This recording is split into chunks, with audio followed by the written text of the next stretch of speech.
Assalamualaikum warahmatullahi wabarakatuh.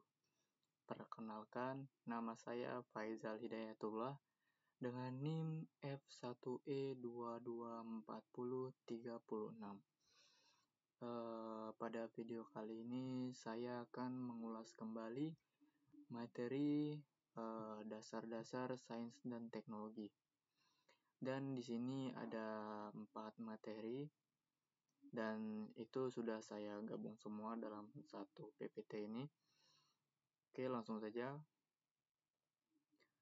Untuk materi yang pertama, konsep dasar sains dan teknologi.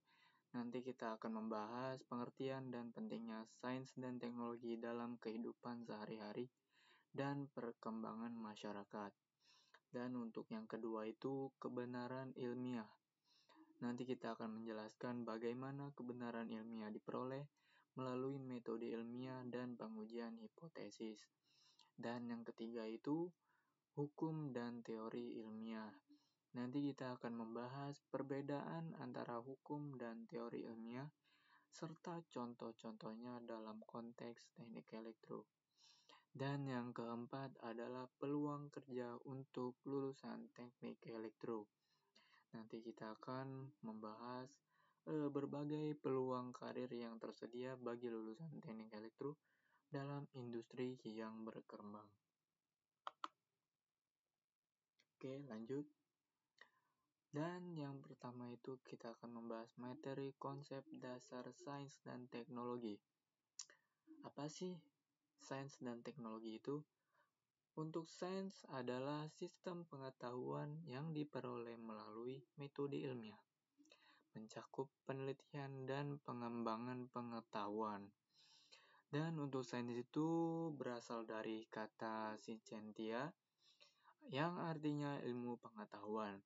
Secara umum, sains adalah ilmu pengetahuan yang diperoleh dari suatu penelitian yang objektif atau dari pengujian menggunakan metode ilmiah yang bersifat sistematis dan logis.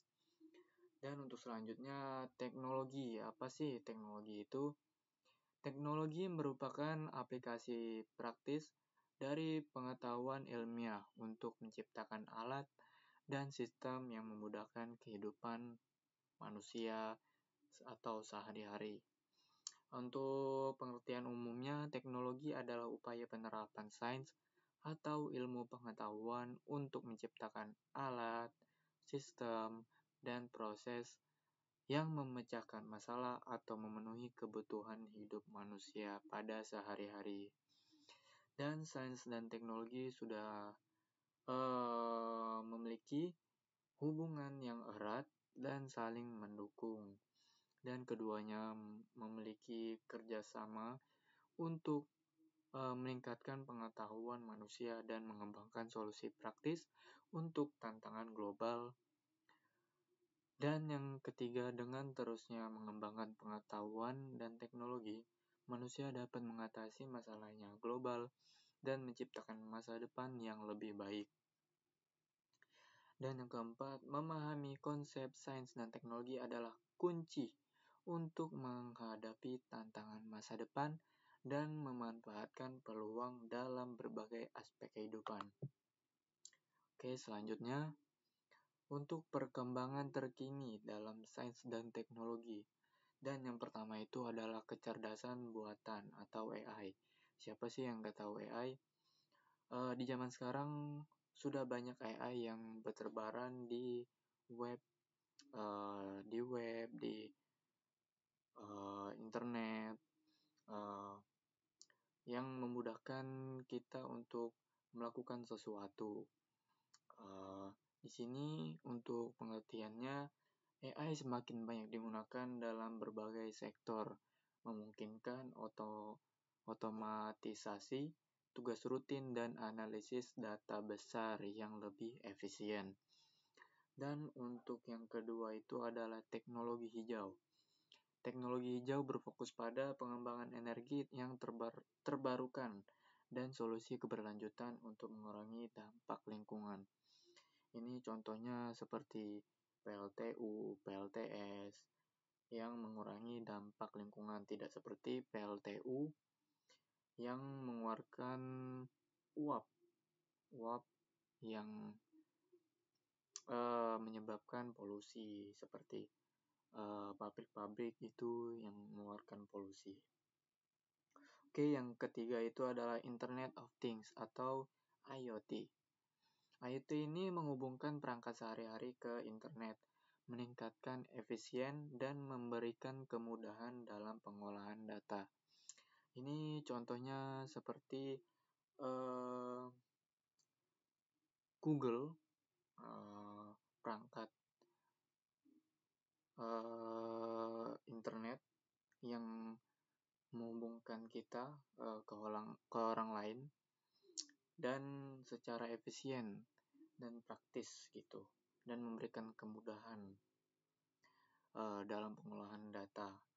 Oke, dan selanjutnya peran sains dan teknologi dalam kehidupan sehari-hari. Dan yang pertama itu komunikasi.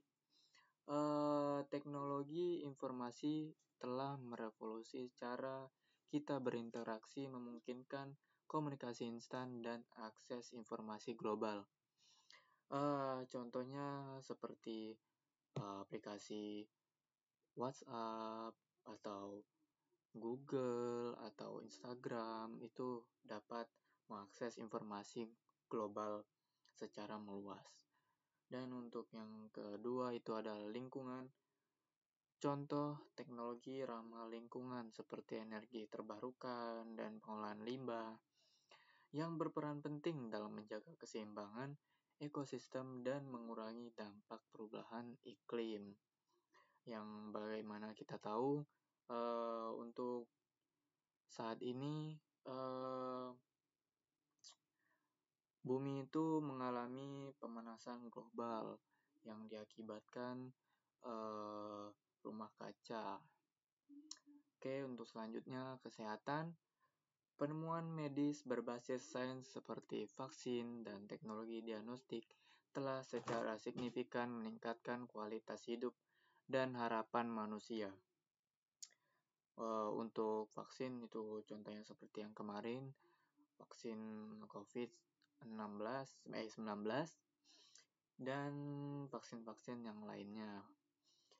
Dan untuk teknologi diagnostik ini biasanya seperti teknologi kesehatan yang untuk mendiagnosa masalah-masalah kesehatan. Oke, dan untuk selanjutnya itu smartphone, tapi ini saya salah ketik. Penggunaan smartphone mengintegrasikan teknologi komunikasi dan informasi, memungkinkan akses cepat dan mudah ke berbagai layanan dan aplikasi. Contohnya ya seperti tadi WhatsApp memudahkan kita untuk berkomunikasi, dan Google memudahkan kita untuk mendapatkan informasi yang aksesnya cepat dan mudah. Oke, untuk selanjutnya kebenaran. Ini udah masuk ke materi selanjutnya, kebenaran ilmiah dalam sains. Kebenaran ilmiah merupakan konsep bahwa pengetahuan ilmiah bersifat sementara dan terbuka untuk revisi berdasarkan bukti baru, berbeda dengan dogma.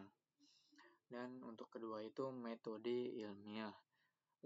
Metode ilmiah itu adalah langkah-langkah sistematis yang diikuti dalam penelitian untuk mencapai kebenaran, mulai dari pengamatan hingga pengujian hipotesis. Dan yang ketiga itu falsifikasi. Falsifikasi ini adalah teori-teori yang dalam ilmu pengetahuan harus dapat diuji dan dibuktikan salah, memberikan peluang untuk menemukan penemuan baru. Dan yang keempat itu adalah contoh teori. Contoh teori ini adalah teori relativitas seperti Einstein yang merevolusi pemahaman kita tentang ruang dan waktu, menunjukkan pentingnya revisi dalam ilmu pengetahuan. Untuk selanjutnya, Perbandingan hukum ilmiah dan teori ilmiah.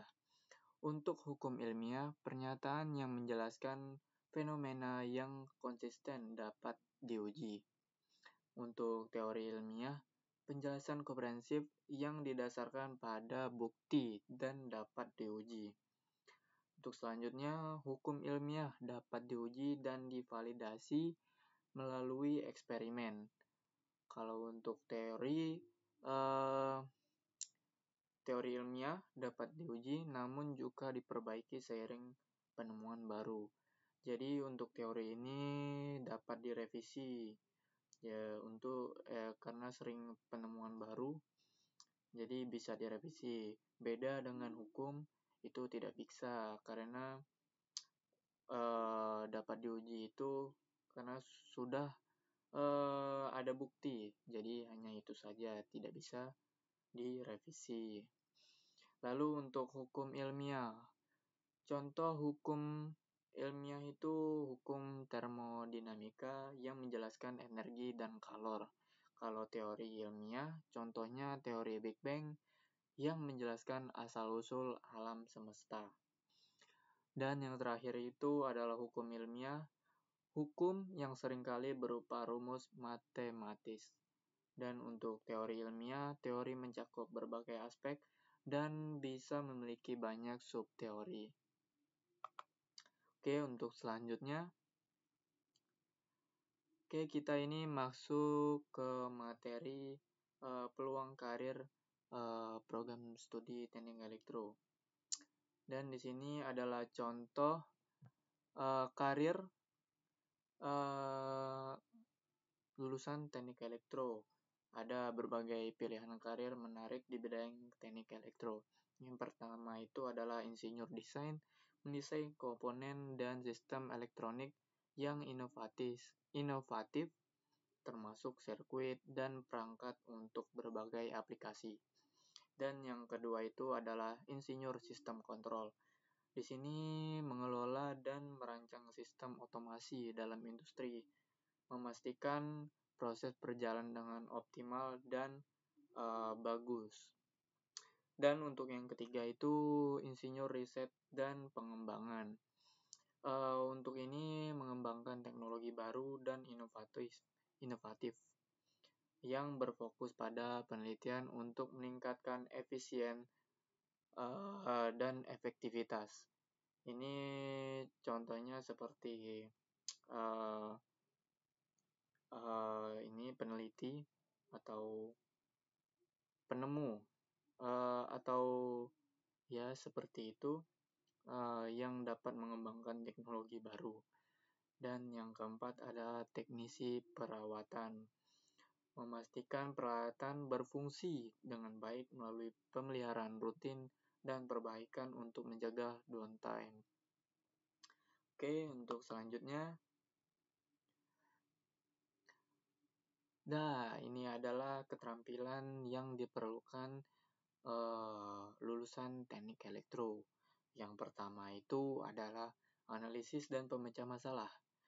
Kemampuan untuk menganalisis situasi kompleks, mengidentifikasi masalah, dan mencari solusi yang efektif. Sangat penting dalam teknik elektro, karena untuk anak teknik itu biasanya perlu bisa menganalisis dan memecah masalah. Dan untuk yang kedua itu adalah keterampilan teknologi, menguasai perangkat lunak dan alat teknik terbaru, termasuk keterampilan pemrograman yang dibutuhkan dalam desain sistem elektronik. Itu contohnya seperti yang tadi, untuk keterampilan pemrograman. Dan yang ketiga itu adalah kerja sama tim, mampu bekerja dalam tim lintas disiplin untuk proyek besar, berbagai ide, dan mencapai tujuan bersama. Di sini seperti biasanya untuk mahasiswa yang teknik itu mampu bekerja sama dengan tim karena teknik itu solid. Oke. Dan dan sudah di ujung video. Terima kasih sudah menonton. Mohon maaf ada kesalahan kata, mohon dimaafkan. Saya pamit undur diri. Wassalamualaikum warahmatullahi wabarakatuh.